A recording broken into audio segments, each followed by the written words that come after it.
আমাকে আল্লাহ রাব্বুল আলামিন যখন মায়ের গর্ভে যখন দিয়ে দিলেন, 1 মাস 20 দিন পরে মায়ের গর্ভে যখন সন্তানগুলো চলে গেল, চলে যাওয়ার পরে প্রত্যেকটা মায়ের পেটগুলো আস্তে আস্তে মায়ের পেটগুলো বড় হতে থাকে। মুসলমান ভাইরা আমার বিশ্ব নবীকে আল্লাহ রাব্বুল আলামিন প্রথম সময়ে আমার নবীকে আদম পয়গম্বরের এই পৃষ্ঠ দিয়ে নোটায় বিদেশে যাওয়ার পরে যদি কোনো সন্তানের বিপদ হয়, কোনো টেলিফোন আসার আগে মায়ের মন বুঝতে পারে যে আমার সন্তান বিপদ আছে। কি বলেন, জানে কি জানে না?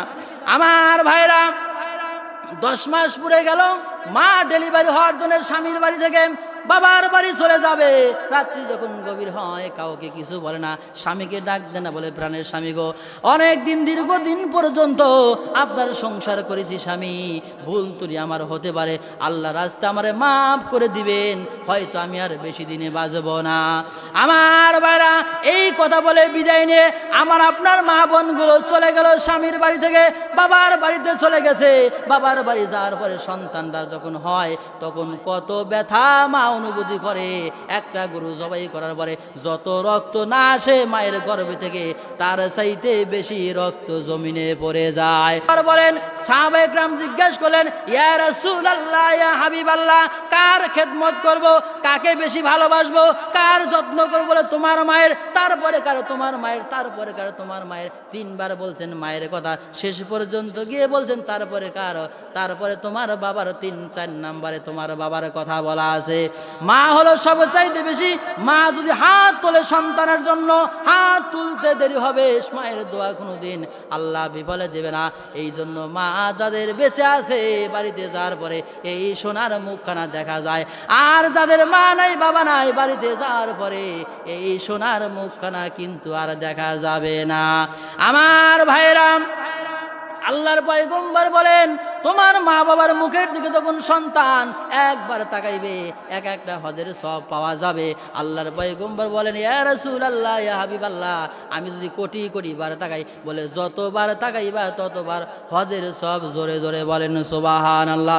মুসলমান ভাইরা আমার, 10 মাস যখন বয়স হয়ে গেল, স্বামীর বাড়ি মা চলে গেছে, সন্তান যেদিন প্রসব হয়ে গেল, সন্তান হওয়ার পরে ওই সন্তানের ছোট আওয়াজ যখন মায়ের কানে চলে আসলে, ওয়া ওয়া আওয়াজটা যখন মায়ের কর্ণ করে চলে আসে, মা 10 মাসের সমস্ত ব্যথাগুলো মা ভুলে যায়। সুবহানাল্লাহ বলবেন না? 10 মাস চলে গেলে কত কষ্ট করেছে সেই মাকে আমরা অনেক সময় দেখতেই পারি না। এরকম সন্তান আছে কিনা? আমি আপনি দোয়া করবো এই সন্তানগুলো যারা আমরা আছি, যুবক ভাই তোমরা আয়োজন করেছো, আত্মীয় স্বজন যারা চলে গেছে, বাবা চলে গেছে, বাবার বয়সে যারা আছে, এদের সাথে ওই বাবার আচরণ যেরকম করেছে ওইরকম আচরণ করা দরকার। মুসলমান ভাইরা আমার, হাদিস শরীফ প্রমাণ করতেছে, কোন মানুষ যখন কবরে চলে গেল, দুনিয়ার কোন মানুষ তাকে আর শেষবারের মতো বিদায় দিয়ে চলে আসে, 3টা আমল আপনার কবর পর্যন্ত চলে যাবে। 1 নাম্বার, আপনার সম্পদগুলো করেছেন, সম্পদ আপনার সাথে সাথে চলে যাবে। 2 নাম্বার হলো আপনি যে আমল করেছেন আমলগুলো আপনার সাথে সাথে চলে যাবে। 3 নাম্বার, আপনি মারা যাওয়ার পরে আপনার আত্মীয় স্বজন যারা আছে সব টেলিফোন করার পরে আত্মীয় স্বজনগুলো কবর পর্যন্ত চলে যায় কি যায় না? আমি মারা যাওয়ার পরে সম্পদগুলো চলে আসবে, আত্মীয় স্বজন বিদায় নিয়ে চলে আসবে। ওই কবরে যাওয়ার পরে আমার আমল ছাড়া আমার কোনো গতি নাই। ওই উপরে যখন বাসটা দিয়ে ঢেকে দেওয়া হবে, ওই কবরের ভিতরে আপনার আল্লাহ ছাড়া সাহায্যকারী আর কেউ থাকবে না। আমার আজকের যারা আয়োজন করেছে, আমার অনেক আত্মীয় স্বজনগুলো আজকে কবরে চলে গেছে। ওগো আল্লাহ, আজকে কোরআনের মাহফিল ছিল করে আমাদের আত্মীয় স্বজন যারা চলে গেল, আল্লাহ তাদের কবরটা তুমি জান্নাতের বাগান বানিয়ে দাও। জোরে জোরে বলেন আমিন। যারা চলে গেছে আমরা তাদের জন্য দোয়া চাই, করি কি করি না? যে আল্লাহ তুমি তাদের জান্নাত দিয়ে দাও, এবং আমরা যারা বেঁচে আছি আল্লাহ আমাদের হেদায়েত দান করে দাও। কিন্তু আমরা দেখেন, ভালো মানুষ যখন মারা যায় সারা পৃথিবী থেকে তার জন্য দোয়া হয়। কি বলেন? দোয়া হয় কি হয় না? আর এই লোকগুলা মারা গেলে পরে দেখবেন যে দোয়া করি না। হ্যাঁ, এরপরে বলেছিল তারা কি গরম তাদের বক্তব্য, তারা ইসলামকে মিটিয়ে দেওয়ার জন্য, ইসলামী আন্দোলনকে দমন করার জন্য তারা হেফাজতের আমাদের ভাইদেরকে শাপলা চত্বরে মেরে শেষ করেছিল। কি বলেন? এই এলাকাতে একজন আছে এখনো পাও কাটা, কি হুজুর আছে না? তাহলে দেখেন তারা এই আবু সাইদ থেকে শুরু করে ছাত্রদের পর্যন্ত কত যে মারছে হিসাব ছাড়া, এবং শেষ পর্যন্ত আরো মারার জন্য অর্ডার করেছিল। যে ট্রাইব্যুনাল তারা গঠন করেছিল যে বিচার করবে, তারা বিচার শেষ পর্যন্ত করতে পারে না। আল্লাহ রাব্বুল আলামিন তাদের সেই বিচারে কাঠ করে আবার দাঁড় করেছে। কয়েকদিন আগে দেখেন নাই, মন্ত্রীরা সব 13 জন মন্ত্রী, ইনু মেনন সহ, হ্যাঁ, আইনমন্ত্রী আনিসুল সহ সব গরুকে যেরকম করে হাটে নিয়ে যায়, মনে হয় গরুর দল ধরে নিয়ে যাচ্ছে, সব ট্রেবনে নিয়ে যাওয়া হচ্ছে। ওখান থেকে সবাই মাপ চায়, সবাই কি কয় যে আমরা ভুল করেছি, আগে বোঝো নাই তোমরা, কি বলেন? এই জন্য এক কবি সাহেব একটা সঙ্গীত লেখছে, আপনাদের একটু শোনাই, অনেক সময় আলোচনা, কি বলেন? মন্ত্রীরা সব কোথায় গেল, এমপিরা সব কোথায় গেল, কোথায় কাদের কাকা, তাদের সারা দেশটা কেমন লাগে ফাঁকা ফাঁকা, ঠিক কিনা? মন্ত্রীরা সব কোথায় গেল, এমপিরা সব কোথায় গেল, কোথায় কাদের কাকা, তাদের সারা দেশটা কেমন লাগে ফাঁকা ফাঁকা। আসলে ফাঁকা হয়ে গেছে, কি বলেন? মনে হয় যে তারা খুব কম, নাই কে বলে, তাই না? আইন মন্ত্রী আটকে গেল আইনেরই জালে, দাড়ি কেটে সালমানকে ভণ্ড ভণ্ড লাগে। কোথায় গেল সংসদে সেই মমতাজের গান, কোথায় গেল হজরত বলা স্বামী ওসমান, কোথায় গেল স্পিকারের দৃষ্টি আঁকা বাঁকা, কোথায় গেল কাদের কাকা, কোথায় সবাই ফাঁকা, কি বলেন? একবার ফাঁকা হয়ে গেছে গা।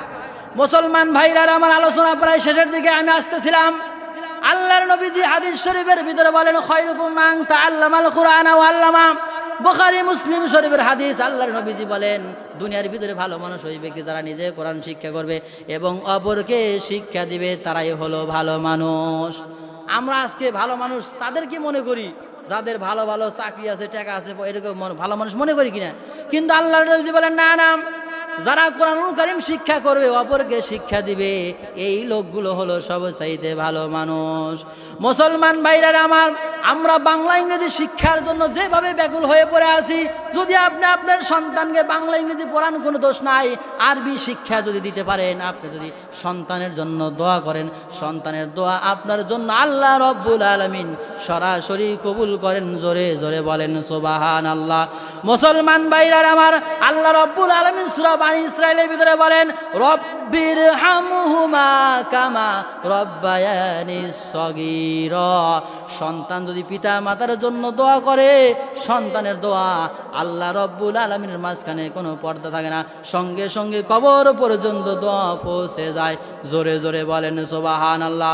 মুসলমান ভাইরা আমার, এই দুনিয়াতে আমরা যারা আছি ভাই, কেউ একদিন না একদিন চলে যাব কি যাব না? কেউ আমরা থাকতে পারবো না। বিশ্বনবী সরদারে দো আলম মুহাম্মাদুর রাসূলুল্লাহ সাল্লাল্লাহু আলাইহি ওয়াসাল্লাম দুনিয়াতে বিদায় নিয়ে চলে গেছেন। আমার নবীও এই দুনিয়াতে বেশি দিন থাকতে পারে নাই, আমাদেরও যাইতে হবে। বিশ্বনবী জনাবে মুহাম্মাদুর রাসূলুল্লাহ সাল্লাল্লাহু আলাইহি ওয়াসাল্লাম দুনিয়ার জমিন থেকে বিদায় নিয়ে চলে যাবেন। আজরাইল আলাইহিস সালাতু ওয়াস সালাম যখন ঘরের ভিতরে আসলেন, ফাতেমা বলতে, ইয়া রাসূলুল্লাহ, ইয়া হাবিবাল্লাহ, কে যেন কোরআন এনেছে? বলে লোকটাকে, বলে ফাতেমা রে, এমন একটা লোক তোমার দরজায় এসেছে, যে এই লোকটা আসার পরে কোনো মানুষকে খালি হাতে রেখে যায় না, ইতিম করে চলে যায়। ওই সন্তান ইতিম করবে, বাবাকে নিয়ে যাবে, বাবাকে নিয়ে সন্তানকে রেখে যাবে। আজরাইল আলাইহিস সালাতু ওয়াস সালাম ফিরে যাবে না। আল্লাহর পয়গম্বর বললেন, আজরাইল এখন কি করতে চাও? বলে, আল্লাহ অর্ডার করেছে আপনাকে যাইতে হবে। আল্লাহর পয়গম্বর বলে, ভাই আজরাইল, একটু কি সময় আমাকে দেওয়া যাবে? বলে, সময় আপনি চাইলে আপনি যত সময় চাবেন আপনাকে সময় দেওয়া হবে, কিন্তু একদিন না একদিন যাইতে হবে। এখন দেখেন, আমরা যারা দুনিয়াতে আছি, বুড়া মানুষ আর চ্যাংরা মানুষ বলেন, আমরা মরবার চাই না, কি বলেন? মানে মরবার চাই না, এক নাম্বার। দুই নাম্বার, ক্ষমতা ছাড়বার চাই না। যারা চেয়ারে বসে মনে করে একবারে প্যারাক দিয়ে লাগা দিছে, একবার পাশা একবার খাড়া চেয়ারের সাথে সরবারই চায় না। ওই 41 আগে কোনো কথাই নাই, 24 শেষ হয় না, কি কন? তার আগে গেছে গা, আবার থাকুক 24 পর্যন্ত শেষ হয়, তার আগে বিদায় নিয়ে চলে গেছে গা। আল্লামা সাইদি বলেছিলেন, ইঁদুরের গর্ত তোমরা পাবা না। শুভেচ্ছাই স্বাগতম, শুভেচ্ছাই স্বাগতম, শুভেচ্ছাই স্বাগতম, শুভেচ্ছাই স্বাগতম। আসলে বক্তা সাহেবের কথা বলা ঠিক না, ভাই চলে আসছে, আপনারা দোয়া করব যে আল্লাহ রাব্বুল আলামিন ভাইয়ের কণ্ঠ দিয়ে এত সুন্দর কথা বের করে দিক। দুনিয়ার আমাদের জীবনটা যেন কোরআন হাদিস অনুযায়ী চলে। আর আমরা বিশেষ করে আমাদের যে আয়োজনটা ছিল, আপনারা জানেন সকলেই, প্রতি বছর এবারে করা হয়েছে। তে আমরা আত্মীয় স্বজনগুলো আমাদের অনেকে মারা গেছে, কবরে চলে গেছে। আমরা দোয়া করবো যে আল্লাহ এই কোরআনের মাহফিল রসুলা করে আল্লাহ যেন প্রত্যেকটা শুধু পানাগারি নয়, তাম পৃথিবীর মাটির নিচে যত মায়াত কবরে চলে গেছে এদের কবরটা না আল্লাহ জান্নাতের বাগান বানিয়ে দেয়, বলেন আমিন। 2 নাম্বার দেখেন, আমরা শীত চলে এসে আমরা বড় বড় ন্যাপ খেতা কম্বলে থাকতে পারি না, কি বলেন, কত শীত। আর যারা চলে গেছে এদের জন্য আমরা দোয়া করি, আল্লাহ আমরা একটা সাদা কাপড় দিয়েছি, আল্লাহ তাদের কাপড়টা খুলে তুমি জান্নাতের রেশমি কাপড়টা পরাই দিক, বলেন আমিন।